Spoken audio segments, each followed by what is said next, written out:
Hi అండి. Welcome to Ramya's రుచులు. బాగున్నారా అండి? ఈరోజు మనం క్యాబేజీ అంటే కూడా ఇష్టం లేని వాళ్ళు, ఆ వాసన చూస్తేనే అబ్బా అనేవాళ్ళు కూడా ఆహా అనుకుంటూ తినేలాగా క్యాబేజీ పెసరపప్పు కూరని ఎలా చేయాలో చూద్దాం. దానికంటే ముందు అసలు క్యాబేజీలో ఎన్ని ఉపయోగాలు ఉన్నాయో చూద్దాం. ఇందులో iron, calcium, vitamin K, vitamin C, vitamin బి6 చాలా బాగా ఉంటాయండి. రండి చూద్దాం.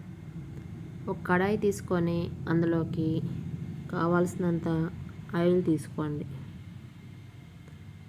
ఆయిల్ అనేది బాగా హీట్ అవ్వాలి.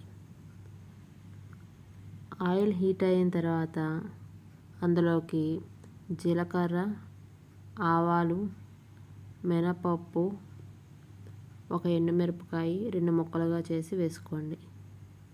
తాలింపు కూడా గోల్డెన్ కలర్ వచ్చే వరకు ఫ్రై చేసుకున్నాక కట్ చేసి పెట్టుకున్న ఉల్లిపాయలు, పచ్చిమిరపకాయలు వేసుకొని వాటిని కూడా బ్రౌన్ కలర్ వచ్చే వరకు ఫ్రై చేసుకోండి. ఇట్లా ఉల్లిపాయ అనేది ఫ్రై అయితే కూరకనే మంచిగా రుచిగా ఉంటుంది. ఇప్పుడు అందులోకి అలానే పచ్చి క్యాబేజ్ని వేసుకోండి. క్యాబేజ్ని ఉడకబెట్టుకోవాల్సిన అవసరం లేదండి. మీరు వాష్ చేసేసుకొని చక్కగా సన్నగా కట్ చేసుకొని వేసుకోండి. ఇప్పుడు ఇందులోకి మీ రుచికి సరిపడా ఉప్పు, అలానే పసుపు వేసుకోండి. నేను ఇక్కడ 2 స్పూన్ల ఉప్పు, అలానే 1/2 స్పూన్ పసుపు వేసుకున్నాను. వీటన్నింటినీ కూడా కిందకి కొంచెం నొక్కుకోండి. బాగా ఇలా నొక్కుకొని కాసేపు మూత పెట్టి మగ్గనివ్వండి. ఎవరన్నా మన ఛానల్ ఫస్ట్ టైం చూస్తుంటే సబ్స్క్రైబ్ చేసుకోండి. అలాగే బెల్ బటన్ కూడా క్లిక్ చేసుకోండి కొత్త అప్డేట్స్ కోసం. ఇప్పుడు కూరని పైనుంచి కిందకి బాగా కలిసేలాగా కలుపుకోండి. చూసారా అండి, ఇందాటికన్నా కూడా క్యాబేజీ కొంచెం ఉడికింది. బాగా కలుపుకోండి.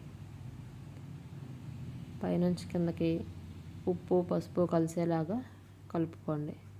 దీన్ని మరి కొంచెం సేపు మూత పెట్టి ఉడికించుకోండి. ఇప్పుడు మధ్య మధ్యలో మూత తీసి కలుపుకుంటూ క్యాబేజీ ఉడికిందో లేదో చూసుకోండి.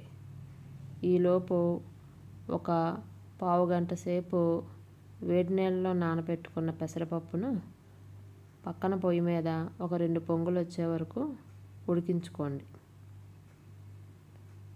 మీరు ఉడికించుకోకుండా కూడా వేసుకోవచ్చు, కానీ 2 పొంగులు వచ్చాక వేసుకుంటే మీకు రుచి ఎక్కువగా ఉంటుంది.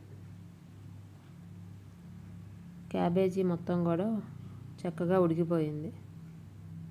చూసారా అండి, క్యాబేజీ అంతా సాఫ్ట్గా అయిపోయింది, ట్రాన్స్పరెంట్గా వచ్చేసింది, అంటే ఉడికిపోయిందని అర్థం.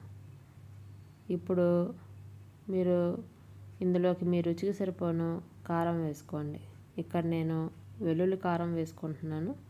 మీ దగ్గర ఉంటే మీరు కూడా వెల్లుల్లి కారం వేసుకోండి. కారం అంతా కూడా కూరలో బాగా కలిసేలాగా కలుపుకోండి. పైనుంచి కిందకి బాగా కలపండి. ఈ కారం అంతా కూడా ఒక 2 నిమిషాల పాటు ఉడికించుకోండి. లేదంటే కారం ఉడకపోతే మీకు కూర అనేది రుచిగా ఉండదు. కారం కూడా కూరలో కలిసిన తర్వాత ఇప్పుడు 2 పొంగులు వచ్చిన పెసరపప్పుని కూరలో వేసుకోండి. ఈ పప్పు అంతా కూడా క్యాబేజీతో పాటు కలిసేలాగా పైనుంచి కిందకి బాగా కలుపుకోండి. చూసారా అండి, మనం ఎంత ప్రోటీన్ని క్యాబేజీలో కలుపుతున్నామో. దీనివల్ల మనకి మంచి ప్రోటీన్ ఫుడ్ వస్తుందండి బాడీకి. దీన్ని బాగా కలుపుకొని కాసేపు పెసరపప్పు కూడా ఉడికే వరకు మూత వేసి ఉడికించుకోండి. పెసరపప్పు కూడా ఉడికిన తర్వాత ఇందులోకి మీరు గరం మసాలా ఒక్క 1/2 స్పూన్ కానీ, ఒక్క చిటికెడు కానీ వేసుకుంటే చాలా రుచి వస్తుందండి. ఎవరైతే క్యాబేజీ ఇష్టపడరో వాళ్ళకి మీరు ఈ టిప్ యూస్ చేసి కొంచెం గరం మసాలా పౌడర్ వేసి లాస్ట్లో కలుపుకోండి. ఇది మీకు మంచి ఫ్లేవర్ ఇస్తుంది.